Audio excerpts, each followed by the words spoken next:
Everyone. My name is Darrell Furgess. I am from Columbia, South Carolina. I'm an attorney here, working at the District Law Firm, primarily practicing criminal defense and also personal injury. And it's a pleasure to have the opportunity to be able to speak with you all. Thank you so much for introducing yourself. So, guys, I'm Brandon Baskett. I am the founder and president of Seeds of Wisdom Incorporated. And I'm so excited. This is our third annual Youth Empowerment Conference. Things that we focus on with our core values is integrity, discipline, education, and ambition. And one thing we really continue to aim to do is to find people who are successful in their field. And we want to make sure that we put them in front of you. We connect them to you so you can learn that from people with different backgrounds and experiences that you can do anything you want to accomplish, but you also got to have some plans to put in place and follow those plans and set those goals to get there. And so what we're going to do is we're going to talk about those core values with our speaker today, Mr. Darrell Furgess Jr. And you'll be able to learn more about his perspective and his experiences and how these core values have surfaced in his life. All right. And so first, we're going to focus on integrity. When we talk about integrity with our mentees who are middle school and high school boys, we're basically letting them know this is doing the right thing when nobody's looking. So can you talk about what that means for you or has meant for you in your life and what it means for you today personally and maybe even in your career? Yeah, no problem. So when I think about integrity, I think about it being very all-encompassing of character and who you are and what you want to represent. I've been told a few times in my life that, reputation is what others think of you, and it's what precedes you when you walk into a room or you walk into a situation. However, integrity and character is what you uphold when no one else is around, and it's more so your genuine self. So I think it's really important. As we're growing up, we're always taught certain things to do. Be mannerable, be respectful. Treat others in a certain way. And so I think when those become a part of your core self, it creates a certain level of integrity that you have and that you're able to show no matter your environment, and even if it's just alone, so it requires practice. For me, integrity is important also because of the job field that I'm in. No one wants an attorney that they have to question their character or question their integrity. When you go to an attorney, you want to know that they can be trusted, they're going to take your issues seriously, and that they're going to work hard on your behalf. And I think it's for the utmost importance for me to just continue to exemplify all these characteristics in everyday life.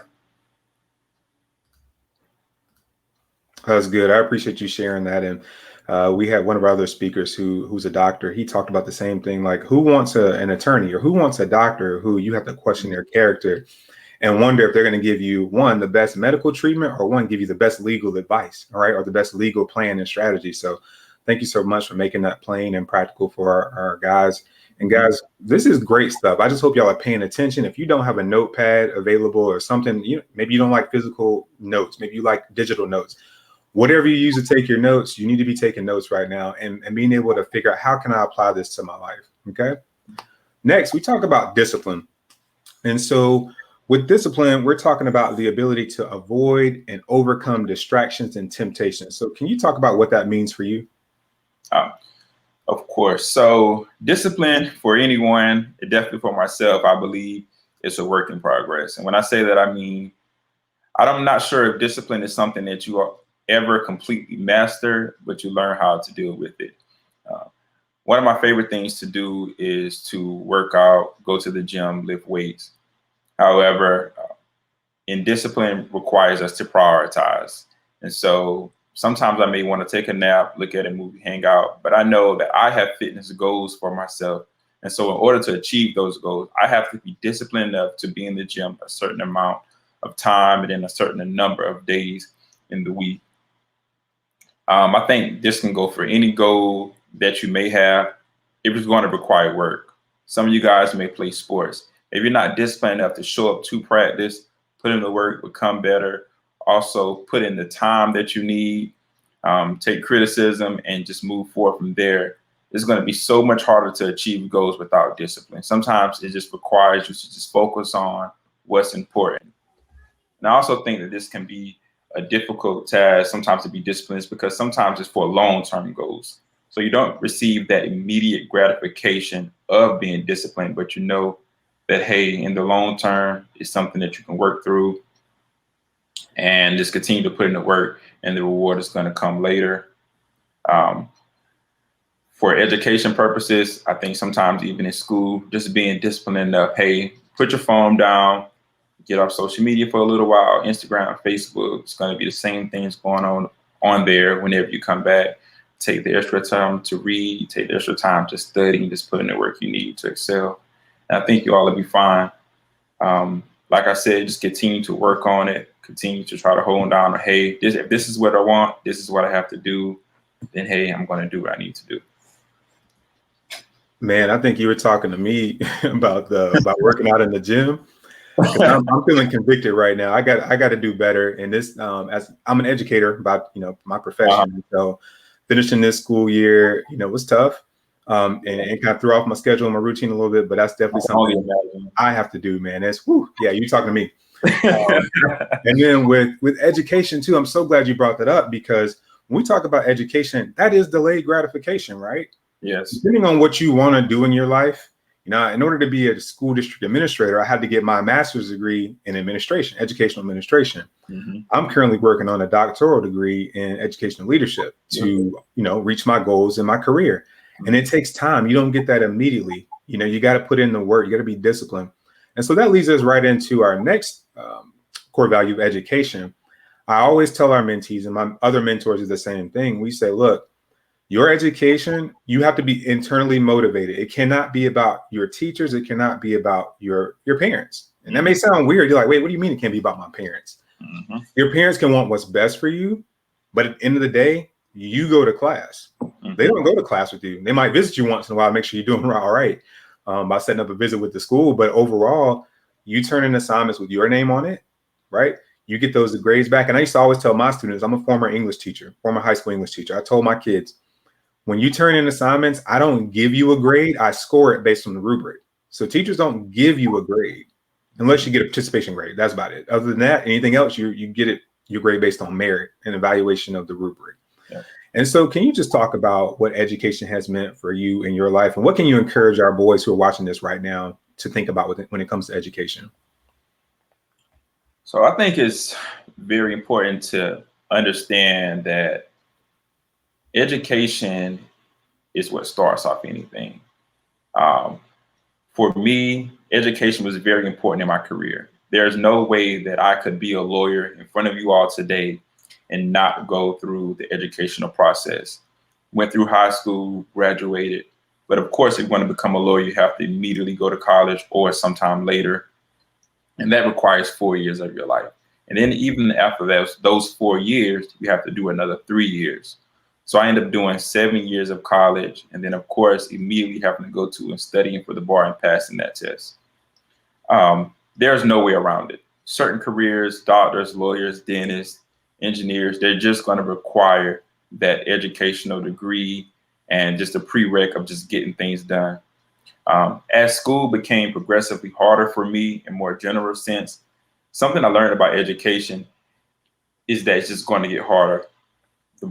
The higher your level gets, the more difficult it's going to become. Some of you all may be so smart right now, you're not even studying in high school. But some of you all may begin to have to study once you go to college or go get your master's degree or go get your doctorate degrees. But I think the most important thing is don't ever become comfortable with being uninformed. Always be on the gain and the seek of knowledge, and don't ever get in such a comfortable space of, well, I don't know this and I don't want to know it. A lot of times when you get older in the professional world, people treat you depending on how much they think you know. They're making a determination of how much they're going to respect you based on how smart you are. And that's a real thing in the world. Also, you may not be the smartest person. You may not feel like you're the smartest person, but always be comfortable in your ability to learn. No one knows everything, but be comfortable in your ability to, hey, I don't know this, but hey, this is something that I can get. I'm going to get it. And just to go in the grades point, grades are something that we receive time and time again. Once you get to 12th grade, your 11th grade grades matter less. Once you get to college, your high school grades matter less. Grades expire. Yeah, we still have transcripts, but they expire. But what you do hold on to is the knowledge and the work that you put into to get those grades. And that's most important. They're just markers. Yeah, they get at you into schools at a certain point in time, but the knowledge is what's really important. And so learn from your grades. If you didn't get what you wanted to get, hey, just do better next time, but try to remain consistent and retain as much knowledge as you can while working through school. Yeah, man. Thanks for that. And what I'll add to that is with grades, if you get a numerical grade, guys, but you can't apply the knowledge, what do we really accomplish? So if you get a B or an A in a class, but you can't talk about the topic, and I'm not saying you need to be able to be an expert in every particular topic that a class you've taken in middle school and high school, but you should be learning something to where you can have at least you could have a brief discussion about what you learned. And so that's something I would encourage you guys to practice when you're done with class, or maybe think about if you reflect on the week. How can I explain to a friend, a neighbor, somebody in my community, parent, what did I learn this week? What did I do today? When I get home from class every day, what did I do today? And I know we're in the summer right now, and I understand that, but summer's only gonna last so long. You got to get back into school in August, right? So just be thinking about that. With education, how can I really take ownership of what I'm doing, what my goals are, and not do it just for my parents or grandparents or aunts and uncles or cousins and friends or whomever, or teachers or coaches, right? You got to have it in here. You got to do it for you because it's what you want to do. And then it'll help you get to where you want to go. And hopefully you become a productive citizen in society who gives back and helps other people. So just be thinking about that with your education, that it's not just about grades. It's not just about doing it for your teachers and parents. Do it for yourself first, and then you'll make them proud. But you got to be internally motivated to do what you want to do. All right, cool. Sounds good. Thanks, man. And as we get ready to wrap up on this very last one with ambition, this one can be a little, people can interpret this very differently. So how we talk about ambition is really setting strategic goals and being able to progress monitor. And so that basically you're assessing your own behaviors to see, are my actions lined up with what I say I want to do? Because if you don't have any goals, it's so easy for people to pull you away from that track. And so, look, I'm supposed to be on Interstate 77 going north towards Charlotte. Well, my friend says, hey, do you want to go to this party? When I know I haven't finished my assignments. And so now I'm on I-20 going west towards Augusta. I'm going in the wrong direction, right? So when you think about ambition and setting goals, what has that meant for you in your life? And what does that mean for you in your career? As far as ambition, I think one of the first things I want to say about it is that it includes believing in yourself, having a vision of exactly what you want to do and sticking by it and knowing that you can do it. Because ambition is from within. Yes, we all have family members, friends that may encourage us, but if we don't have that ambition inside, it makes it harder to complete the goal. I think when we set our goals from our ambition that's inside, it's important to be specific. You can just say, hey, I want to do better, but what do you want to do better at? Yeah, I want to be smart. What do you want to be smart in? What goals specifically do you have that you want to achieve? Like with me, I wanted to be a lawyer since I was in elementary school. It was always something that I was interested in. However, as I progressively got older, I had to be more specific and really tailor what I was doing towards my goal. So you don't want to become 30 and then say, hey, I want to be a lawyer now, but you didn't make good grades in high school. You need to know then that, hey, you're going to need these grades. So be specific. You want to be an attorney, begin to make the good grades that you're going to need in high school and in college in order to reach that goal. And also with ambition, I want to say is make your goals big. Don't allow individuals around you or even your own feelings inside that, hey, I can't do this, or maybe you've never seen it done before, to make you think that, hey, it can't be done. So your ambition sort of fades away from moving forward with your goals. I would sit here and lie to you today if I told you I have been told before, hey, you're likely not going to be a lawyer. I've been told that before, and the individuals that told me that were wrong. They were incorrect. And so luckily for me, I had other individuals around me that encouraged me. And then I also had the ambition within myself to, hey, be specific. This is what I want. Move towards the goal and continue to press forward to get what you want. I think this is something that's going to continue to follow you all throughout your high school career, college career, and then also later on when you get in your career for work. But just continue to have the ambition to just move forward, be specific about your goals, and make your goals big. Definitely so. You may fall short sometimes, but you continue to proceed and continue to progress in what you need to do. I think it'll work out. Man, that's awesome. And one thing that really resonated with me that you said was that you also have to be very mindful of who's around you, like who's in your circle and who's speaking into your life and who's speaking negative things into your life, right? Like, oh, you can't do that. Mm-hmm. No, I need to be around people who are like, man, that's cool. How are you going to do that? Like, what can you do? What are you doing right now to do that? Or have you thought about this? Like, I want people in my corner, in my circle who are pushing me. So y'all think about who you're around today. I'm pretty sure as we're talking about this right now, you're thinking about somebody in your life who has said something negative to you, that said you can't do it. And you're also thinking of somebody in your life who has told you before, like, man, that's awesome. I think you're going to do a great job at that. Who do you want to be around more?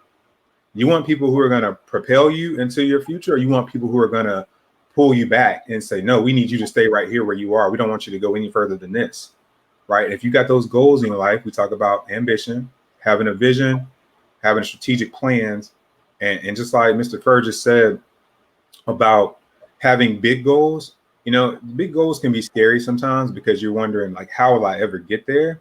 But at the same time, you can break those big goals down into smaller goals. So if I want to be an attorney one day, what do I have to do in middle school?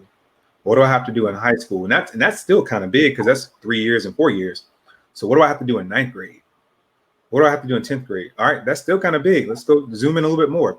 What do I have to do in first quarter of 9th grade, second quarter of 9th grade, third? And so when you start breaking it down like that, you can accomplish anything you set your mind to. And then we'll start, you know, as far as being a part of Seeds of Wisdom, we're going to connect you to people like Mr. Furgess who can give you some insight because they're in that profession.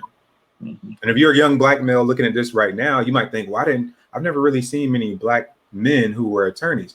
Well, you're looking at one right now. And so there are people that we're also connecting you with, so you can get a vision of what you might be able to be one day and who you might want to become. And then you do the same thing. You help others. So you lift them up as you rise.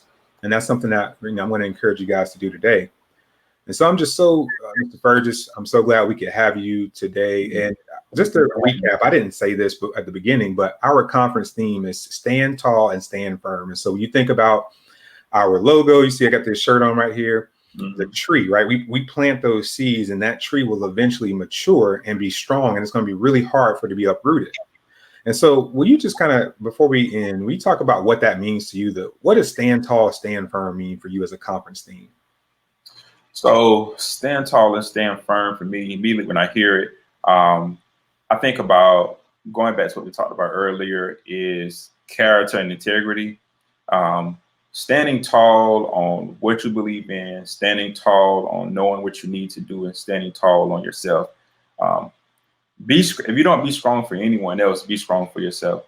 So stand tall. And I think that standing firm goes into not being able to be swayed easy. If you know you're a person of good character, you know your integrity is high, you have ambition, you have these goals, education is important to you, you're trying to be a disciplined person. Do not be so easily swayed by other individuals that do not have the same goals as you or who do not want to work as hard as you. You ought to be very surprised about some of the people that you're around today, how much they influence your day-to-day actions. So I think it's important to be mindful of your circle and who you're around. And even when you're the minority, and even when people don't have the same opinions of you, if you want to stand firm, stand tall in what you believe in, most likely will be fine. And I think that's what I hear when what resonates with me when I hear it. Man, thank you so much. It's always good to be around good, positive guys, good, positive brothers, man, who just doing things, doing great things, being successful. but not just holding it all for yourself. Like, hey, I want to give back. I want to share some of my experiences with these young men who are watching today. So thank you so much. And as we get ready to wrap up, I want to thank some of our sponsors. We have Kingdom Solutions, who's one of our sponsors. We have Modern Woodman Fraternal Financial is one of our sponsors. And then also Ag First Farm Credit Bank of Columbia, South Carolina. So things like this wouldn't be possible without those sponsors who also care about young men and the youth in their community and wanting them to do well. We're always going to promote IDEA. That's our acronym, right? Integrity, discipline, education, ambition. And we firmly believe that if you do this and you think about those things too, you are so much more likely to be successful in your life and also positively impact those around you. So once again, thank you for joining us today. Yes, thank you for having me. Yeah, man, I'm so glad we could get this done. You have a busy schedule. We all have busy schedules, but we're never too busy to make sure the next generation is not prepared to be successful. Yeah, you're exactly right. All right, so thank you so much, man. Have a great day, and I really appreciate you joining us. All right, thank you.